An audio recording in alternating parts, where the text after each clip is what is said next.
A friend of mine had gone to work for him, and he said, "You got to meet this man. He's rich, but he's easy to talk to. And he's got a remarkable philosophy of life and business." So I thought, well, I got to meet this guy. Had a chance to meet him. Long story short, he invited me to participate in his company, and I was with him for 5 years before he died. And he died at the early age of 49. But during that 5 years, I learned these revolutionary things. My parents laid a great foundation for me all those years, which has lasted me all of my life. But to open up business and to open up the world and open up opportunity that I could qualify for started with this man by the name of Mr. Schoaf, Mr. Earl Schoaf. And here's one of the early subjects he taught me called personal development. And I've illustrated it in so many ways, but one of the best is when you're teaching kids financial independence. When I teach kids financial independence, here's what I teach. We get paid for bringing value to the marketplace. But this will also serve as an introduction to personal development. We get paid for bringing value to the marketplace. The key is to study the marketplace. Tomorrow we may talk about what I taught in Moscow. Profits are better than wages. Capitalism at the grassroots is the vitality of the nation. So you study your marketplace. Now the key is to bring value to the marketplace.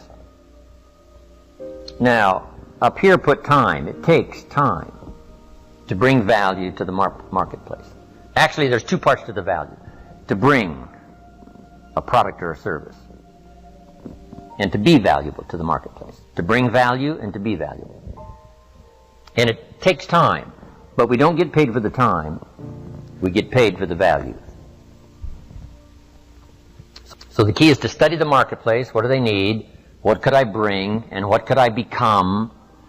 Management, leadership, whatever. So could I find something valuable to bring to the marketplace? And could I be valuable to the marketplace? That is the key. Study the marketplace. But then my mentor said the main thing is to study yourself. Then when I teach economics to kids, I teach America's ladder decline. It starts down here at $5 an hour, and this ladder starts going up like this. Top income last year, there's a whole variety of stories. I'm sure one of the top was something like 26 million, something like that, for 1 year. So we started at $5 an hour, and it would go up to 26 million. Now, here's what we call this. A heck of a ladder. Not much better way to describe it, right? That's a heck of a ladder. So, here's what everybody has the opportunity to climb the ladder. Now, first, all you need is what? A chance. That's all everybody needs is a chance and a start, and now education as to how to take advantage of your chance, how to get started, and use your education to move up this ladder, speaking financially. Now, there's a lot of ways to grow, but speaking financially, this is the deal. So let's say you start at $5 an hour. And really, who cares where you start as long as they let you on the ladder. So you start at $5 an hour. Now the first key is, how do you increase the $5? And there's several philosophies to increasing the $5. Here's number one. Wait for them to raise the minimum wage. Right? Wouldn't that be one philosophy? Now, the last time it took how many years, right? Several years to raise the minimum wage, which is okay. I'm not saying it isn't okay. It's one way to get an increase in income is to wait for the minimum wage. Okay, here's the next philosophy. To wait for a raise,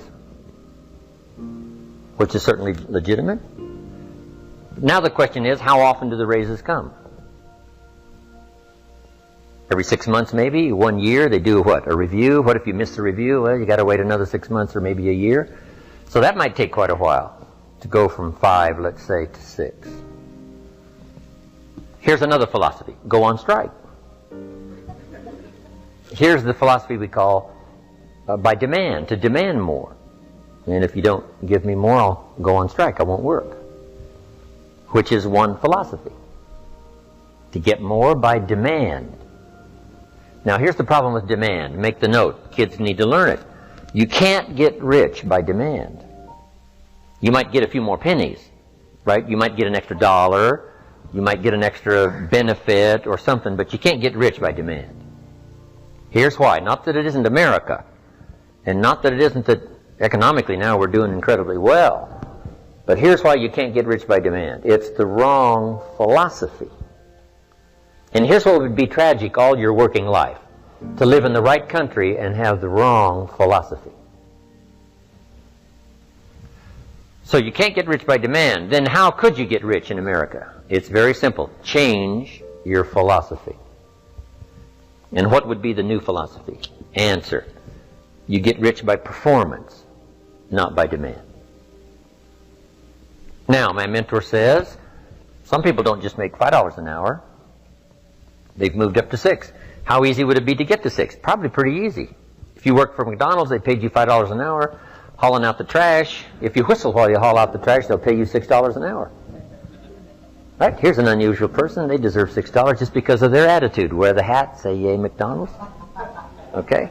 So for that, you get an extra, what? $1 an hour, because the company recognizes, hey, looks like this is going to be an oncoming person.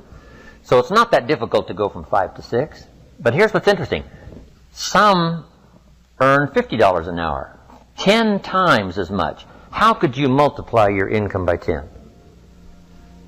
One, you probably couldn't do it waiting for a raise.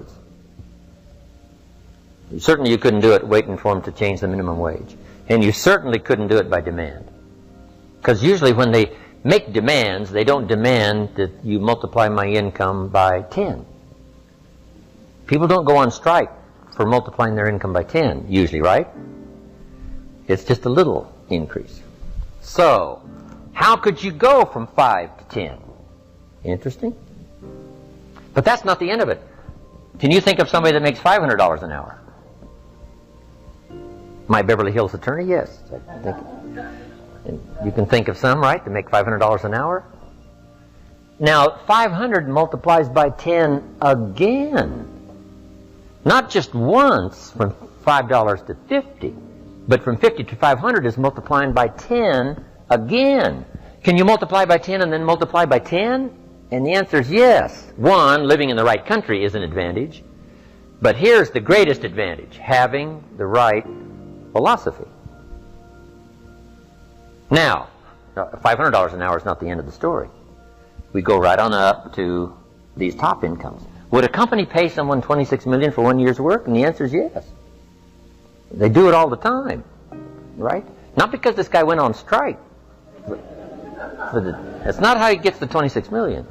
So, a change and a shift in philosophy here starts to change everything. Now, my mentor said, you can climb this ladder, Mr. Rohn, as high as you wish to climb it. We're just talking economics now. There's a lot of other values to go for, but speaking economically, you can climb this ladder as high as you wish to climb it if you'll follow this philosophy. And here's what he said. You that have been around for a while have heard me say it. He said, learn to work harder on yourself than you do on your job. Learn to work harder on yourself than you do on your job. I got the message. Age 25. Then he added, if you work hard on your job, you can make a living, which is noble. If you work hard on yourself, you could make a fortune, which is exciting. I had never heard that kind of philosophy before. Working harder on yourself than you do on your job. Work hard on your job, make a living, which is fine. Work hard on yourself, make a fortune, which is super fun. Or working hard on yourself starts to multiply your value to the marketplace. So we're talking about bringing value and being valuable to the marketplace. And this is the key. We don't get paid for the time, we get paid for the value. Then he put it in the form of a philosophy that I've been teaching now all these years, which is so important. And now let me give you that philosophy. He said, success is something you attract by the person you become. Success is something you attract by the person you become. Success is not something you pursue. chase, run after. Success is something you develop, something you become. You attract success. Tomorrow we're going to talk leadership. Here's the theme of leadership. To attract attractive people, you must be attractive. To attract skillful people, you must be skillful. To attract committed people, you must be committed.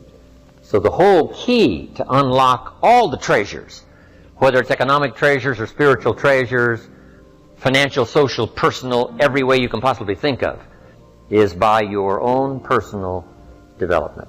And then he added one more, which is so important, and it's probably worth the price of the seminar. Here it is. What you become is much more valuable than what you get. What you become is much more valuable than what you get. The major question to ask on the job is not what am I getting here. The major question to ask on the job is what am I becoming here? Not what am I getting, what am I becoming? So it's very important what you become. Because what you become attracts. If you become cynical, you attract cynicism. What you become attracts. So this whole subject of personal development was so vitally important to me. It changed my life. I was a millionaire by age 31. And that was just the economic part of it. It took me 6 years from age 25 to age 31. It was unbelievable. So, right country, but a refinement of philosophy is what's important.